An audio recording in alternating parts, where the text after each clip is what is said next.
नाक के नथिया कान के बाली हाथ के कंगना हो, पाँव के पायल बिछिया अंगूठी सब चढ़ाव हो। नाक के नथिया कान के बाली हाथ के कंगना हो, पाँव के पायल बिछिया अंगूठी सब चढ़ाव हो। खुशी में न चली कौन जूसी चाही, खर्चा बढ़ी का भसुर जी। खुशी में न चली कौन जूसी चाही, खर्चा बढ़ी का भसुर जी। कि मारो फीका बालिया दे मन टीका भसुर जी। कि मारो फीका बालिया दे मन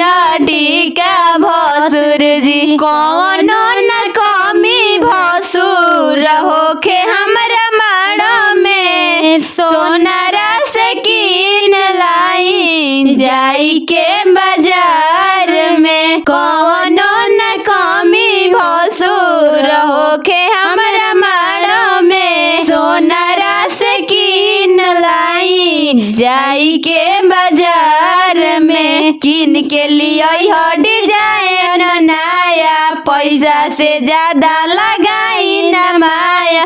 किन के लिए हो डिजाइन नया, पैसा से ज्यादा लगाई न माया। परी पसंद जे पे होई कारीगरी महंगा भसुर जी। परी पसंद जे पे होई कारीगरी महंगा भसुर जी। होई पसंद जे पे होई कारीगरी महंगा भसुर जी। किया के कराई गुरहथी चघाई मन टीका भसुर जी। किया के कराई गुरहथी चघाई मन टीका भसुर जी। नाक के नथिया कान के बाली हाथ के कंगना हो, पाँव के पायल बिछिया अंगूठी सब चढ़ाव हो। नाक के नथिया कान के बाली हाथ के कंगना हो, पाँव के पायल बिछिया अंगूठी सब चढ़ाव हो। खुशी में न चली कौन जोशी चाही, खर्चा बढ़ी का भसुर